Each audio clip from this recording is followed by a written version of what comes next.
بسم اللہ الرحمن الرحیم والحمد للہ رب العالمین والصلاة والسلام علی رسول خیر خلقہ محمد وعلی آلہ وصحبہ اجمعین سبحانک لا علم لنا الا ما علمتنا انک انت العلیم الحکیم ربی زدنی علما ربی زدنی علما ربی زدنی علما رب اشرح لی صدری ویسر لی امری واحلل عقدۃ من لسانی یفقهوا قولی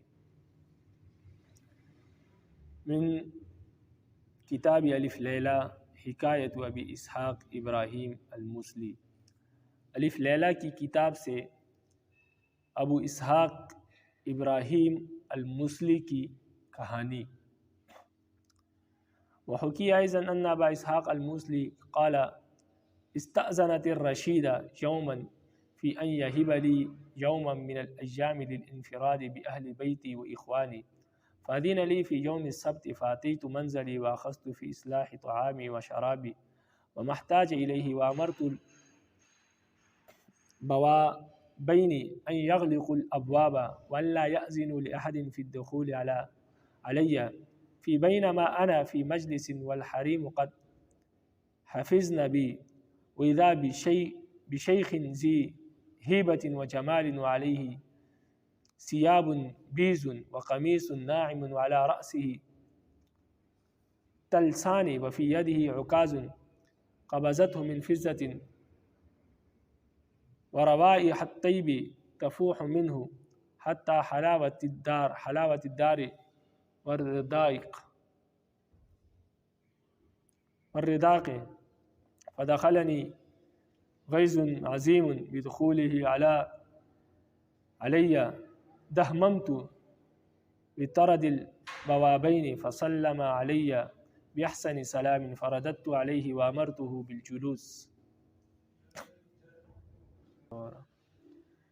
اور یہ بھی بیان کیا جاتا ہے کہ ابو اسحاق ابراہیم الموصلی نے کہا کہ میں نے رشید سے اجازت چاہی کہ وہ فرصت کے دنوں میں سے ایک دن میرے ساتھ اور میرے گھر والوں اور میرے بھائیوں کے ساتھ گزارے، تو اس نے مجھ کو ہفتے کا دن دے دیا، تو میں اپنے گھر کی طرف لوٹ آیا اور اپنے کھانے اور پینے کی چیزوں اور دوسری ضرورت کی چیزوں کی اصلاح کی طرف لگ گیا، اور میں نے دربانوں کو حکم دے دیا کہ وہ دروازوں کو بند کر دے اور وہ کسی کو بھی میرے پاس آنے کی اجازت نہ دے۔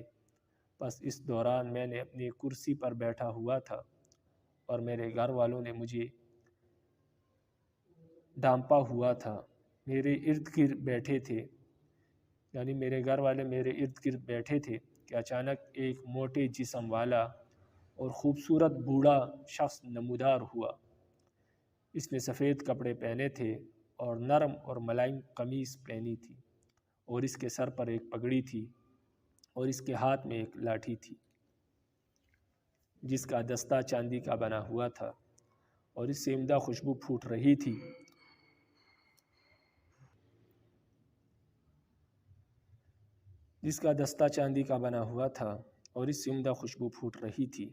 حتیٰ کہ اس نے تمام در و دیوار کو بھر دیا۔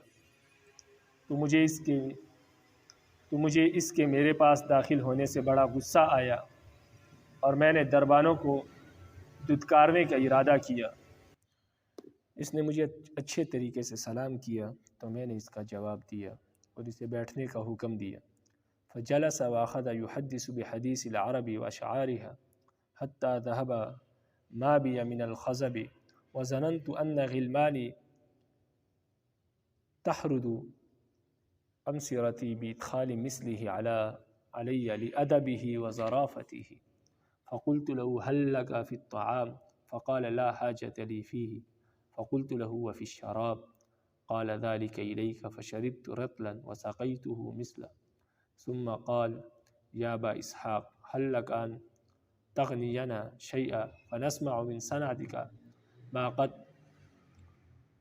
فقدت به العام الخاص؟ فعازني قوله ثم سهلت الأمر على نفسي فأخذت العود وضربت وغنيت فقال أحسنت يا إبراهيم۔ وہ میرے پاس بیٹھ گیا اور میرے ساتھ عربی اور اس کی شاعری کے ساتھ باتیں کرنے لگا، حتیٰ کہ جو کچھ مجھے غصہ آیا تھا وہ جاتا رہا، اور میں نے خیال کیا کہ میرے غلاموں نے اس جیسے آدمی کو اس کے ادب اور عقل کی وجہ سے میرے پاس آنے کی اجازت دی ہے تاکہ وہ مجھے خوش کر سکے۔ تو میں نے اس سے کہا کیا آپ کو کھانے کی ضرورت ہے؟ تو اس نے کہا مجھے اس کی کوئی ضرورت نہیں۔ پھر میں نے ان سے کہا کہ کوئی مشروب پینا چاہتے ہیں آپ؟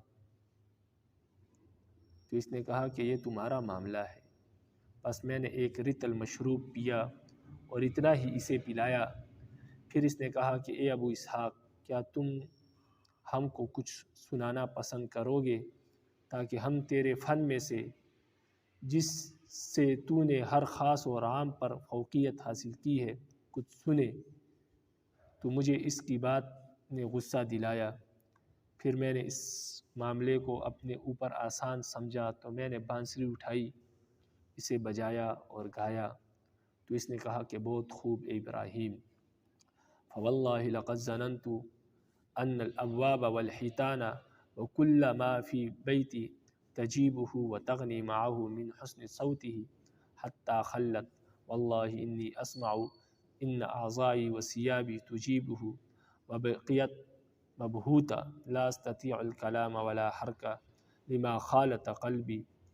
کہا کہ اللہ کی قسم میں نے خیال کیا کہ دروازے اور دیواریں اور جو کچھ گھر میں ہے سب اس کا جواب دے رہے ہیں اور اس کی اچھی آواز کے ساتھ گا رہے ہیں تاکہ میں بھی جھوم اٹھا ہوں، یہاں تک کہ میں بھی جھوم اٹھا۔ بخدا میں سنتا ہوں کہ میرے تمام اعضاء اور میرے کپڑے اس کا جواب دے رہے ہیں۔ میں حیران اور ششدر رہ گیا، نہ میں بولنے کی طاقت رکھتا تھا اور نہ ہی حرکت کر سکتا تھا کیونکہ میرا دل بھی اس میں شامل ہو گیا۔ فطرب وقال احسنت یا سیدی ثم قال اتأذن لی فی الغناء فقلت شانک واستضعفت عقلہ فی ان یغنینی بحضرتی بعد الذی سمعہ منی فاخذ العود وجسہ فواللہ لقد خلت العود وقال بلسان عربی فصیح بصوت اغنى ملیح واندفع یغنی ولی کبد مقروحة من یبیعنی بها کبدا لیست بذات قروح اباها الناس علی لا يشترونها ومن يشتري ذا علة صحیح انن من الشوق الذي بجواننی انین عسیس بالشرب قریح۔ بس ان اشعار کا ترجمہ یہ ہے، اشعار سے پہلے جو ہے وہ کہتے ہیں کہ وہ خوش ہوا اور کہنے لگا بہت خوب اے میرے آقا۔ پھر کہنے لگا کہ آپ مجھے بھی گانے کی اجازت دیں گے؟ میں نے کہا کہ جیسے آپ کی مرضی ہو۔ میں نے اس کی عقل کو کمزور خیال کیا کہ وہ میری موجودگی میں گانا گائے، حالانکہ اس سے پہلے اس نے مجھ سے سنا ہے۔ شاید ابراہیم موصلی اپنے آپ کو بڑا گویا سمجھتے ہوئے ایسا کہہ رہا تھا۔ بہرحال اس نے بانسری لی اور اسے چھوا۔ اللہ کی قسم بانسری بج اٹھی اور فصیح عربی زبان میں ایک عمدہ گانے والے کی آواز کے ساتھ بول رہا تھا، اور یوں گاتے ہوئے اس نے اشعار پڑھے: میرا ایک زخمی جگر ہے، کون بیچے گا اس کے بدلے میں وہ جگر جو زخموں سے چور نہ ہو؟ لوگوں نے مجھے انکار کر دیا کہ وہ اس کو نہیں خریدیں گے، اور کون بیمار کو تندرست کے بدلے میں خریدتا ہے؟ میں بس شوق سے روتا ہوں جو میرے پہلوؤں میں ہے، ایسا رونا جیسے ٹھنڈے پانی پینے سے گلا پھٹ جائے۔ شاعر کا آواز نہ نکلنے کی طرف اشارہ ہے۔ شاعر کا اشارہ آواز نہ نکلنے کی طرف تھا، مطلب یہ ہے کہ شاعر ان اشعار میں کہہ رہا ہے کہ ابھی میری آواز ٹھیک نہیں ہے، یعنی آج گلا خراب ہے، آواز نہیں نکل رہی۔ ثم قال یا ابراہیم غنی هذا الغناء الذي سمعته وانح نحوه في غنائك وعلمه جواريك فقلت أعده علي فقال لست تحتاج إلى إعادة قد أخذته وفرغت منه ثم غاب من بين يدي فتعجبت منه وقمت إلى السيف وجذبته ثم غزوت نحو باب الحريم فوجدته مغلقا فقلت للجوارية أي شيء سمعتن؟ فقلنا سمعنا أطيب غناء وأحسنه. فخرجت متحيرا إلى باب الدار فوجدته مغلقا فسألت البوابين عن الشيخ فقالوا والله ما دخل إليك اليوم أحد. فرجعت أتأمل أمره فإذا هو قد هتف من جانب الدار فقال لا بأس عليل يا أبا إسحاق أنا أبو مرة قد كنت نديمك اليوم فلا تفزع. فركبت إلى الرشيد فأخبرته الخبر فقال ما هذه الأصوات التي أخذتها منه؟ فأخذت العود وضربت فإذا هي راسخة في صدري فضرب بها الرشيد وجعل يشرب عليها ولم يكن له انهماكك على الشراب وقال لينه متعنا بنفسه يوما واحدا كما منعك ثم أمر له بصلة فأخذتها وانصرفت. پھر اس نے کہا کہ اے ابراہیم یہ گیت گاؤ جو تم نے سنا ہے اور اسے اپنی لونڈیوں کو سکھاؤ۔ پس میں نے کہا کہ اسے میرے سامنے دوبارہ دہرائیے تو وہ کہنے لگا آپ کو دہرانے کی ضرورت نہیں، یعنی دوبارہ آپ کے سامنے دہرانے کی کوئی ضرورت نہیں، آپ نے اسے لے لیا ہے اور آپ اس سے فارغ ہو گئے ہیں۔ پھر وہ میرے سامنے سے غائب ہو گئے۔ میں نے اس پر تعجب کیا اور تلوار کی جانب کھڑا ہوا اور اسے نیام سے نکالا۔ پھر میں نے زنا خانے کے دروازے کی جانب گیا تو اسے بند پایا۔ پس میں نے لونڈیوں سے کہا کہ کون سی چیز تم نے سنی؟ تو انہوں نے کہا کہ ہم نے بہت عمدہ گیت سنا۔ پھر میں حیرانی سے گھر کے دروازے کی جانب چلا تو اسے بند پایا۔ پھر میں نے دربانوں سے اس بوڑھے کے بارے میں پوچھا تو وہ کہنے لگے کہ کون سا بوڑھا؟ اللہ کی قسم آج تو آپ کی طرف کوئی آدمی بھی نہیں آیا، یعنی اندر کوئی بھی نہیں آیا۔ پس میں نے اس کے معاملے میں غور کرتے ہوئے واپس آیا تو گھر کی ایک جانب سے آواز آئی کہ اے ابو اسحاق تجھے کوئی خوف نہیں ہونا چاہیے، میں ابو مرہ یعنی ابلیس ہوں، شیطان ہوں۔ ابو مرہ لعین یعنی ابلیس لعین ہوں، یعنی شیطان ہوں، اور آج آپ کا ساتھی بنا ہوں، آپ کو گھبرانا نہیں چاہیے۔ پس میں خلیفہ ہارون الرشید کے پاس سوار ہو کر چلا گیا۔ اس کو میں نے یہ بات بتائی تو وہ کہنے لگا یہ آوازیں کیسی تھی جو تو نے اس سے سنی؟ پس میں نے بانسری لی اور اسے بجایا، وہ آوازیں میرے سینے میں محفوظ ہو گئی تھی۔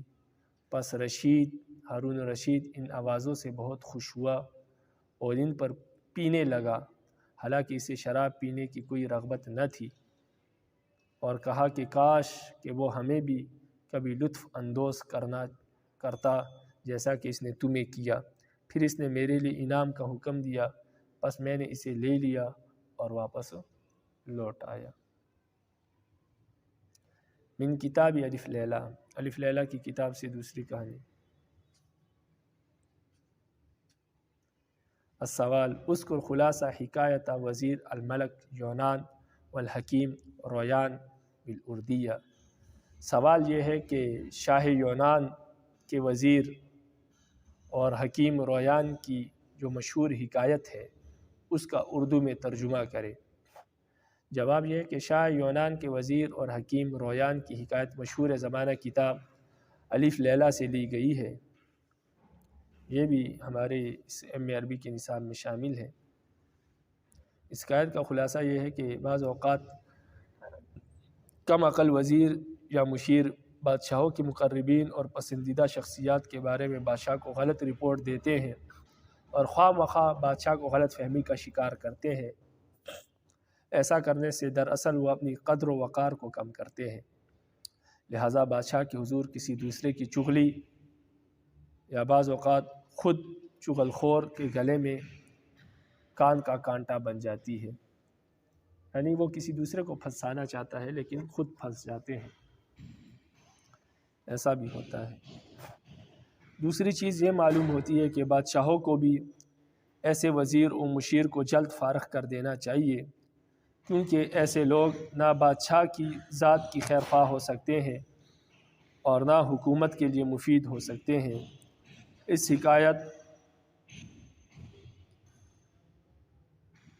میں جو کچھ بیان کیا گیا ہے، اس کا خلاصہ یہ ہے کہ یونان نامی ایک بادشاہ تھا، وہ برص کی بیماری میں مبتلا ہو گیا۔ ملک بھر کے معالج اور شاہی اطباء اور حکماء اس کے علاج کرنے سے قاصر ہو گئے۔ کسی دوسرے ملک کے ایک حاذق حکیم جس کا نام رویان تھا، اس نے بادشاہ کی علاج کرنے کا فیصلہ کیا۔ چنانچہ اس مقصد کے لیے وہ بادشاہ سے ملا اور کہا کہ وہ بغیر دوا پلائے اور بغیر مالش کے اس کی یہ تکلیف دور کر دے گا۔ چنانچہ بادشاہ نے اس کی اس پیشکش کو قبول کیا۔ حکیم صاحب نے بادشاہ کے لیے جڑی بوٹیوں سے ایک ہاکی تیار کی اور ایک سوراخ اس میں کر کے اس ہاکی کا دستہ بنایا اور ایک گیند بھی تیار کی۔ جب یہ چیزیں تیار ہو گئی تو بادشاہ کے محل میں آیا اور بادشاہ کو کہا کہ وہ میدان میں جا کر اس ہاکی اور گیند سے کھیلے یہاں تک کہ اس کی ہتھیلیوں اور جسم سے پسینہ بہنا شروع ہو جائے۔ چنانچہ پسینہ خشک کر لینے کے بعد بادشاہ کو نہانا چاہیے۔ اس طرح بادشاہ کے جسم کے اندر اس ہاکی والی دوائی کی سرایت کرنے کی وجہ سے یہ تکلیف دور ہو جائے گی۔ چنانچہ بادشاہ نے اس ہدایت پر عمل کیا اور اس مرض سے صحتیاب ہو گیا، اور حکیم کو کئی خلعتیں اور نقد دینار بھی انعام دیے۔ حکیم تو جس ملک سے آیا تھا واپس چلا گیا۔ اس دوران ایک وزیر نے بادشاہ سے اس حکیم کی چغلی شروع کی کہ اس حکیم نے اس طریقے سے علاج کر کے بادشاہ کو موت کی طرف دھکیل دیا ہے۔ چنانچہ بادشاہ نہایت تجربہ کار تھا، اس نے وزیر کی اس چغلی کو حکیم کے خلاف سازش قرار دیا اور کہا کہ یہ وزیر مجھ سے یہ بات کہہ کر دراصل میرے محسن کو میرے ہاتھ سے مروانا چاہتا ہے۔ چنانچہ اس نے کہا کہ وزیر، دراصل تیری یہ رائے تیرے حسد کی وجہ سے ہے کہ میں نے اسے اس قدر مقرب کیوں بنایا۔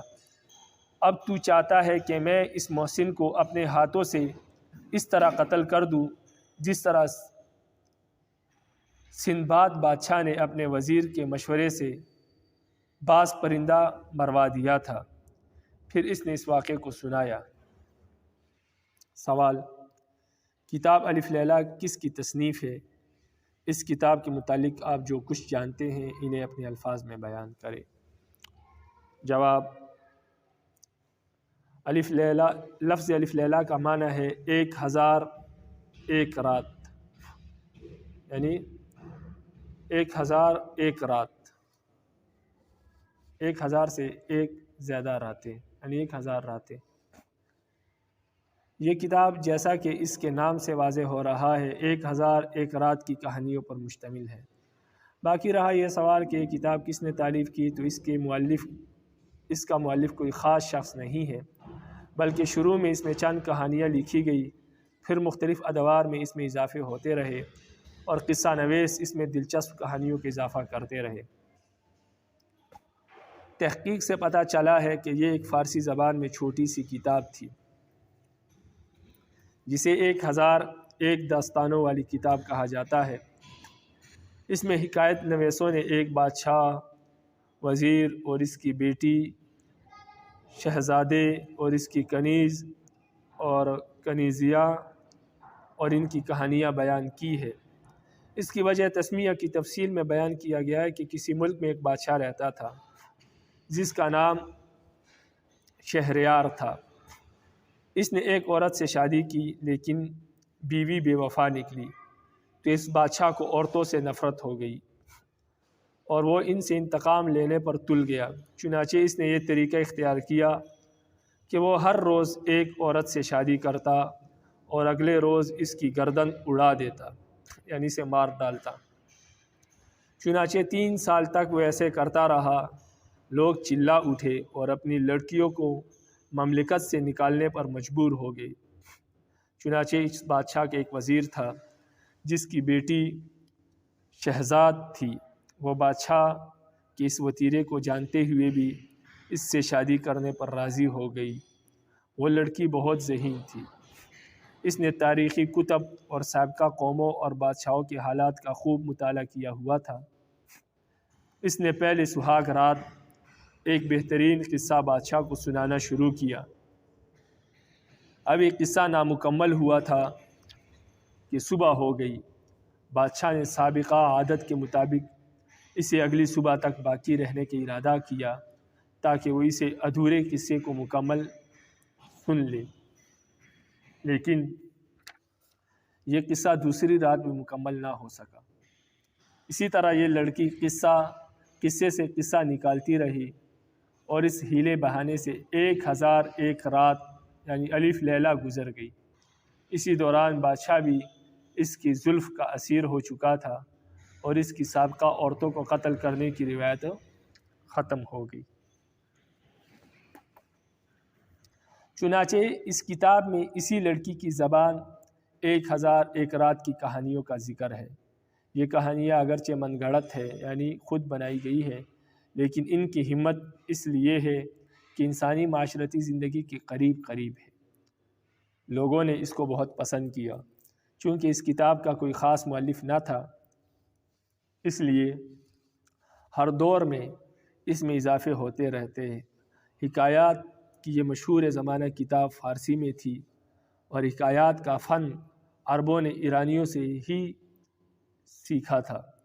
اس سلسلے میں ایرانیوں کے ہاں جو بہترین مواد تھا وہ الف لیلہ تھی، اگرچہ بعد میں گلستان سعدی بھی حکایات کے سلسلے میں بہترین کتاب شمار کی جاتی ہے۔ البتہ الف لیلہ مشرق اور مغرب میں اس فن کی مثالی کتاب شمار کی جاتی رہی ہے۔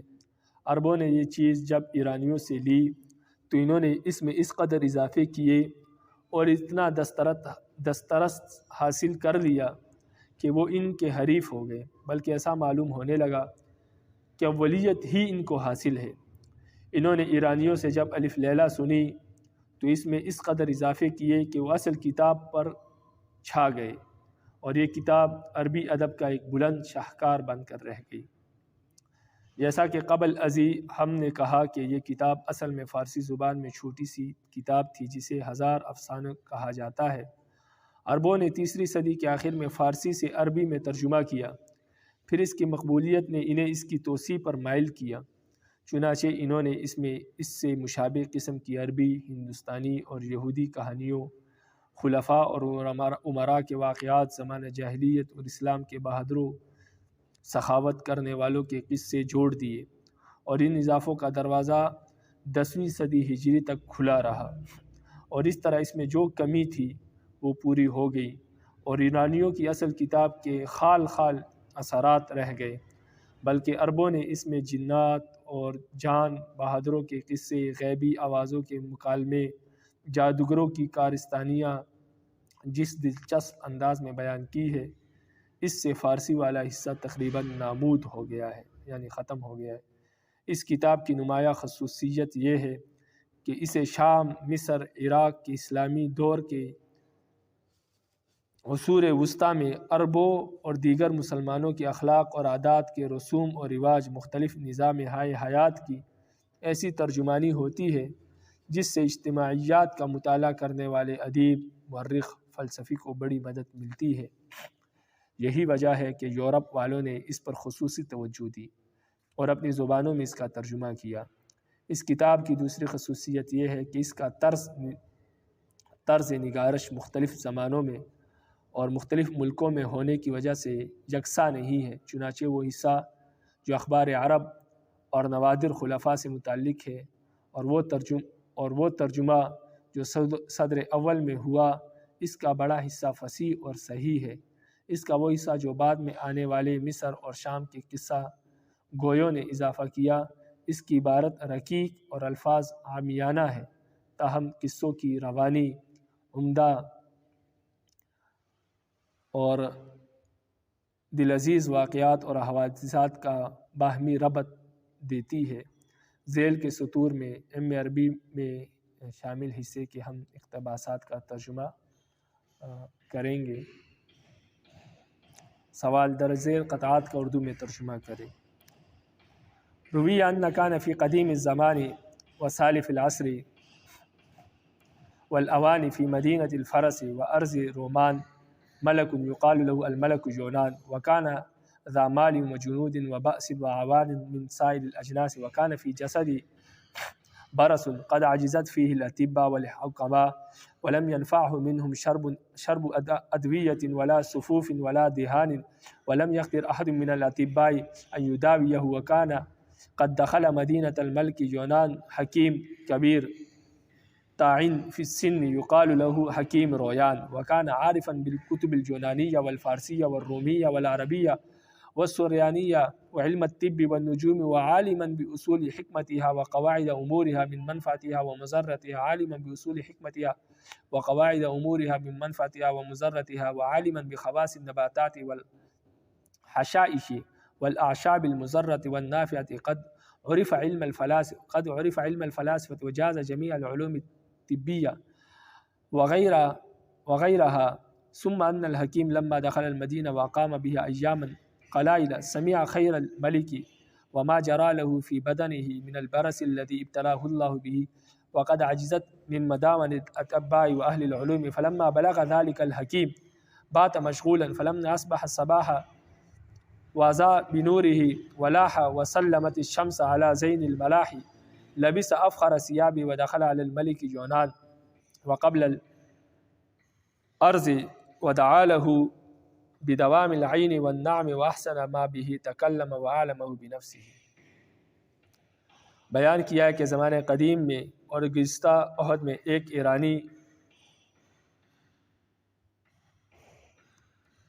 ایرانی شہزادہ اور سرزمین رومان میں ایک بادشاہ تھا جس کو شاہ یونان کہا جاتا ہے، یعنی یونان کے ایک بادشاہ تھا، اس کو شاہ یونان کہتے ہیں۔ وہ بڑے مال اور لشکر اور بڑی قوت والا تھا اور جملہ اقوام میں اس کے کافی مددگار تھے۔ اس کے جسم میں برص کی بیماری تھی، طبیب اور حکماء اس سے عاجز ہو چکے تھے، ان کے پینے والی دوائیاں، صفوف اور مالشوں نے کوئی فائدہ نہ دیا۔ اطباء میں سے کوئی یہ طاقت نہیں رکھتا تھا کہ وہ اس کا علاج کرے۔ بادشاہ یونان کے ملک میں ایک حکیم داخل ہوا جو اپنی عمر میں بوڑھا ہو چکا تھا۔ اسے حکیم رویان کے نام سے پکارا جاتا ہے، یعنی یاد کیا جاتا ہے۔ وہ یونانی کتابوں، فارسی، رومی، عربی، سریانی اور علم طب اور علم نجوم اچھی طرح جانتا تھا۔ وہ حکمت کے قواعد اور اس کے نفع اور نقصان کے امور کا عالم تھا۔ وہ پودوں کے خواص اور نقصان اور نفع بخش خشک گھاس اور سبز گھاس سے واقف تھا۔ وہ فلسفے کا علم بھی جانتا تھا۔ علوم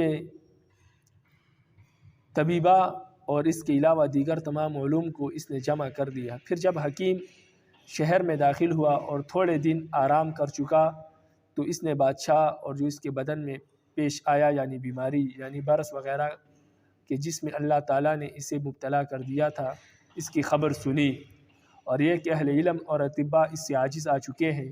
جب یہ بات حکیم تک پہنچی تو اس نے وہ رات مصروف گزاری۔ پھر جب صبح ہوئی اور خوب روشن ہو گئی اور ظاہر ہو گئی اور جب دھوپ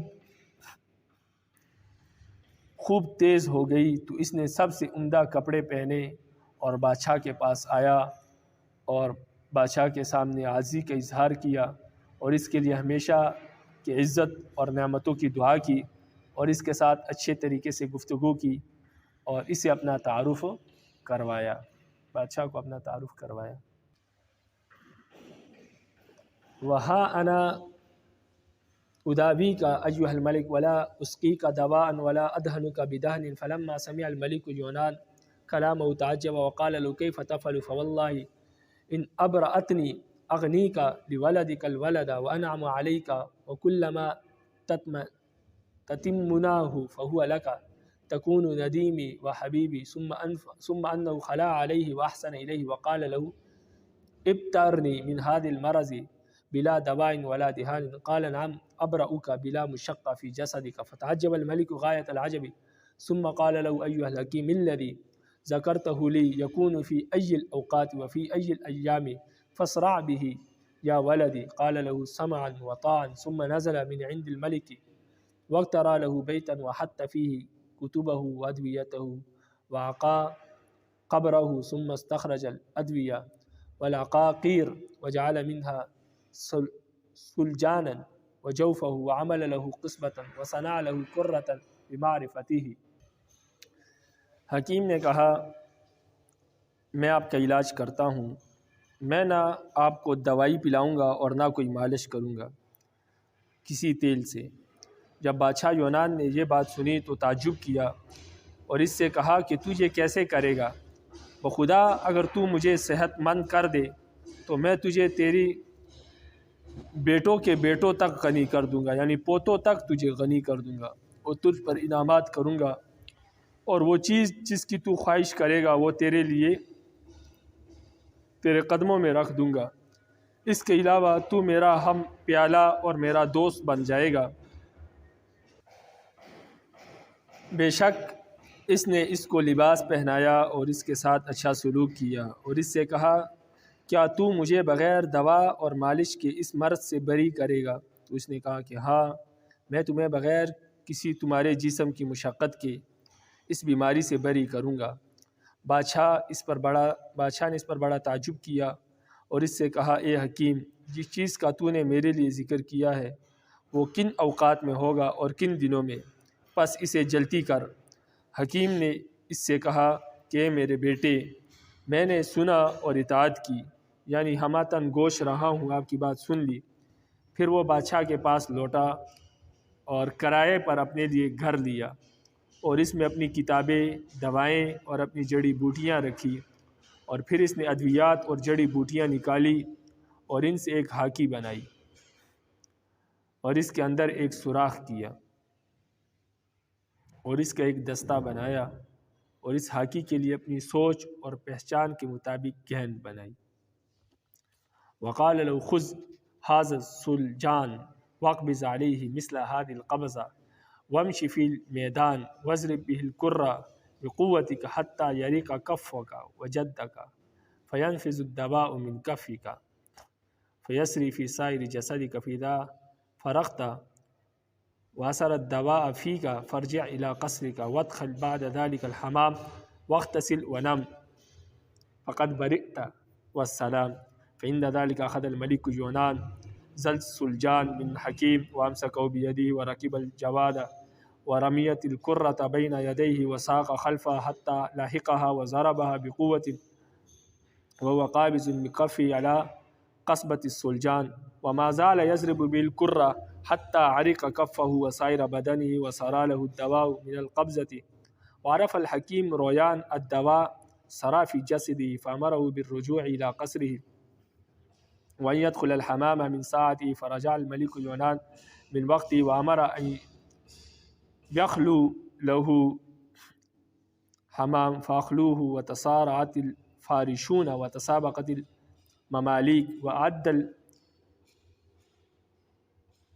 الملك قماشه ودخل الحمام واغتسل غسلا جيدا وليس ثيابه داخل الحمام ثم خرج منه وركب إلى قصره ونام فيه۔ هذا ما كان من أمر الملك يونان، وأما ما كان من أمر حكيم رويان فإنه رجع إلى داره وبات، فلما أصبح الصباح طلع إلى الملك واستأذن عليه فأذن له في الدخول فدخل وقبل الأرض بين يديه وأشار إلى الملك بهذه الأبيات: زهت الفصاحة إذا دعيت لها أبا وإذا دعت يوما سواك لها أبي يا صاحب الوجه الذي أنواره تموح من الخطب الكريه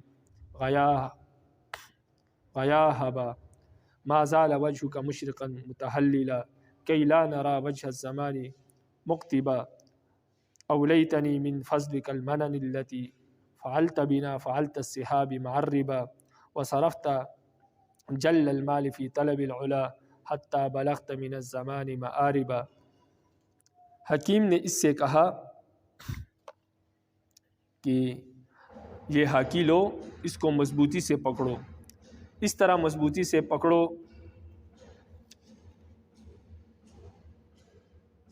کہ جس سے آپ کا ہاتھ دکھنے لگے، اور میدان میں چلو اور اس کے ساتھ گیند کو ضرب لگاؤ، اور اتنی قوت سے کہ تیری ہتھیلی اور تیرا جسم عرق ریز ہو جائے، یعنی تیرے ہتھیلی اور تیرے جسم سے پسینہ بہنے لگے۔ پس یہ دوائی تیری ہتھیلی سے اثر کرے گی اور تیرے جسم میں سرایت کرے گی۔ جب تو اس سے فارغ ہو جائے اور یہ دوا بھی تیرے اندر اثر کر چکی ہو تو اپنے محل کی طرف لوٹ جانا، اس کے بعد حمام میں داخل ہو جانا، غسل کرنا اور سو جانا، پس تو صحتیاب ہو جائے گا۔ اس وقت بادشاہ یونان نے حکیم سے وہ ہاکی لی اور اسے اپنے ہاتھ میں مضبوطی سے تھاما اور گھوڑے پر سوار ہوا، اور اس کے سامنے گیند کو پھینکا گیا اور اس کے پیچھے چلا حتیٰ کہ اس گیند سے جا ملا اور اسے قوت سے اور ٹھوکر لگائی، اور اپنی ہتھیلی سے اس کے دستے کو مضبوطی سے پکڑے ہوئے تھا۔ وہ اس طرح گیند کو مارتا رہا حتیٰ کہ اس کی ہتھیلی پسینے سے بھیگ گئی اور اس کا باقی جسم بھی، اور دوا اس کے اندر سرایت کر گئی۔ اسی دستے سے اس کے ہاتھ میں وہ دوا سرایت کر گئی، اور جب حکیم رویان جان گیا کہ وہ اس کے جسم میں سرایت کر گئی ہے تو اسے اس کے محل کی طرف لوٹ جانے کا حکم دیا، اور یہ کہا کہ فوراً اس وقت حمام میں داخل ہو جاؤ۔ پس وہ بادشاہ اسی وقت اپنے محل لوٹا اور حکم دیا کہ اس کے لیے حمام خالی کر دیا جائے۔ وہ حمام اس کے لیے خالی کر دیا گیا۔ بستر بچھانے والوں نے جلدی کی اور غلام کام میں ایک دوسرے سے سبقت لے جانے لگے، اور انہوں نے بادشاہ کے لیے کپڑے تیار کیے اور حمام میں داخل ہوا اور اچھی طرح غسل کیا، اور حمام کے اندر ہی اپنے کپڑے پہنے، پھر اس سے باہر نکلا اور اپنے کمرے کی طرف گیا اور اس میں سو گیا۔ جو کچھ تھا بادشاہ یونان کا معاملہ تھا، اور جہاں تک حکیم رویان کے معاملے کا تعلق ہے تو اپنے گھر کی طرف لوٹ گیا اور اس میں رات گزاری۔ جب صبح ہوئی تو بادشاہ کے پاس حاضر ہوا اور اس سے اجازت لی، پس اسے داخل ہونے کی اجازت ملی۔ تو جب وہ داخل ہوا اور اس کے سامنے زمین بوسی کی اور اشعار کے ساتھ بادشاہ کی طرف اشارہ کیا۔ وہ اشعار یہ ہے: فصاحت فخر کرنے لگی جب تجھے فصاحت کا باپ کہا گیا، اگر تیرے علاوہ کوئی اور اسے اپنی طرف منسوب کرے تو یہ انکار کر دیتی ہے۔ اے اچھے خوبصورت چہرے والے، جس کے انوار بڑی مصیبتوں کو مٹا دیتے ہیں، جو مکروہ اور ناپسندیدہ ہے، تمہارا یہ چہرہ ہمیشہ روشن اور پر رونق رہا ہے، تاکہ ہم زمانے کا چہرہ ایسے نہ دیکھے کہ وہ غصے کے عالم میں ہو۔ تیرے فضل نے مجھے وہ نصیحتیں عطا کی ہے جنہوں نے ہمارے ساتھ وہ کیا جو بادلوں نے مٹی کے ٹیلے کے ساتھ کیا، اور تو نے مال کا ایک بڑا حصہ بلندیوں کی طلب میں خرچ کیا حتیٰ کہ اپنے مقاصد میں زمانے سے آگے نکل گیا۔ فلما اصبح خرج الملك وجلس على كرسيه وقفت ارباب دولته بين يديه وجلست الامراء والوزراء على يمينه وسياره، ثم طلب الحكيم الرويان فدخل عليه وقبل الارض بين يديه، فقام له الملك واجلسه بجانبه واكل منه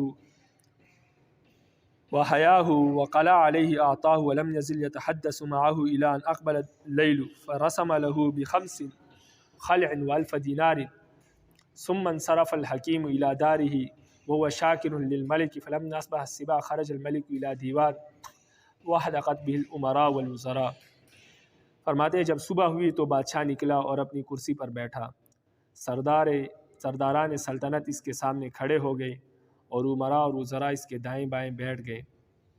پھر اس نے حکیم رویان کو طلب کیا، پس جب وہ اس کے پاس آیا اور زمین بوسی کی، بادشاہ اس کے سامنے اس کے لیے کھڑا ہوا اور اسے اپنے پہلو میں بٹھایا اور اس کے ساتھ کھانا کھایا اور اسے سلام کیا اور اسے خلعت بخشی اور اس کی خدمت کی، اور اکٹھے باتیں کرتے رہے یہاں تک کہ رات آ گئی۔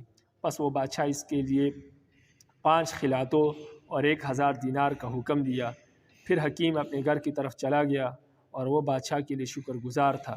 جب صبح ہوئی تو بادشاہ اپنے دربار کی طرف نکلا اور اس کو عمرا اور وزراء اور محافظ گھیرے ہوئے تھے۔ وقد رأيت الملك على غير صواب حيث أنعم على عدوه وعلى من يطلب زوال ملكه، وقد أحسن إليه وأكرمه غاية الإكرام وقربه غاية القرب، وأنا أخشي على الملك من ذلك. فانزجر الملك وتغير لونه وقال له: من ذا الذي تزعم أنه عدوي وأحسن إليه؟ فقال له: أيها الملك، إن كنت نائما فاستيقظ فأنا أشير إلى حكيم رويان. فقال له الملك: إن هذا صديقي وهو أعز الناس عندي، لأنه دواني بشيء قبضته بيدي وأبرأني من مرض الذي عجزت فيه الأطباء، وهو لا يوجد مثله في هذا الزمان في الدنيا غربا وشرقا. فكيف أنت تقول عليه هذا المقال وأنا من هذا اليوم أرتب له جوامك والجرايات وأعمل له في كل شهر 1000 دينار، ولوقا سمته في ملكي لكان قليلا عليه، وما أظن أنك تقول ذلك إلا حسدا، كما بلغني عن الملك السندي بعد فتريد أن أقتله، وبعد ذلك أندم كما أندم الملك السند بعد على قتل البازي. فقال الوزیر وكيف كان ذلك؟ فقال الملك. کہتے ہیں کہ جب صبح ہوئی اور بادشاہ اپنے دربار سے نکلے، دربار کی طرف آئے، عمراء اور وزراء اور محافظ بادشاہ کو گھیرے ہوئے تھے، اور میں نے دیکھا، یعنی وزیر کہتا ہے کہ میں نے دیکھا کہ بادشاہ نے کوئی درست طریقہ اختیار نہیں کیا، کیونکہ اس نے اپنے ایسے دشمن پر انعام کیا جو اس کے ملک کے زوال کا طالب ہے، اور اس نے اس سے اچھا سلوک کیا اور اس کے انتہائی اکرام کیا اور اسے بہت ہی قریب مقرب بنا لیا، اور میں بادشاہ پر ڈرتا ہوں اس بات سے۔ پس بادشاہ پریشان ہو گیا، یعنی میں نے بادشاہ سے یہ باتیں کی تو بادشاہ پریشان ہو گیا اور اس کا رنگ بدل گیا، اور اس نے کہا کہ کس کے بارے میں تو یہ باتیں کر رہا ہے کہ وہ میرا دشمن ہے اور میں نے اس سے اچھا سلوک کیا؟ تو وزیر نے کہا: اے بادشاہ، اگر تو سو رہا ہے تو جاگ جا، میں حکیم رویا کی طرف اشارہ کر رہا ہوں، یعنی میری مراد حکیم رویا ہے، یعنی حکیم رویا آپ کا دشمن ہے اور آپ اس کے ساتھ اچھا سلوک کر رہے ہیں۔ تو بادشاہ نے اس وزیر سے کہا کہ بے شک وہ میرا دوست ہے اور میرے نزدیک سب لوگوں سے عزیز ہے، کیونکہ اس نے کسی چیز سے میری بیماری کا علاج کیا ہے میرے اپنے ہاتھوں سے، اور مجھے میری بیماری سے بری کیا جس سے تمام اطباء عاجز ہو گئے تھے، اور پس تو نے کیسے اس کے بارے میں باتیں کی ہے، اور میں آج سے اس کے لیے وظیفہ اور تنخواہ مقرر کر رہا ہوں، اور اس کے لیے ہر ماہ میں 1000 دینار مقرر کرتا ہوں، اور اگر میں اسے اپنے ملک سے یہ دوں تو یہ کم ہوگا، اور جہاں تک میرا گمان ہے جو تو کہتا ہے اس کے بارے میں میرا خیال یہ ہے کہ وہ تیرا بہت بڑا حسد ہے، یعنی تو یہ باتیں اپنی حسد کی وجہ سے کر رہا ہے، جیسے مجھے سنباد کے بادشاہ کے بارے میں یہ بات پہنچی ہے، اور تو چاہتا ہے کہ میں اسے قتل کر دوں اور اس کے بعد میں پشیمان ہو جاؤں، جیسے سنباد بادشاہ نے اپنے باز کو قتل کر دیا تھا وزیر کے کہنے پر اور پھر پشیمان ہوا، تو کیا میں بھی اسی طرح ہو جاؤں؟ وزیر نے پوچھا وہ سب کچھ کیسے ہوا تھا؟ تو بادشاہ نے وہ سب کچھ بتا دیا، یعنی وزیر نے سنباد بادشاہ کا قصہ پوچھا کہ وہ کیا قصہ ہے، تو بادشاہ نے سارا قصہ اس کو سنایا کہ وہ یہ قصہ ہے۔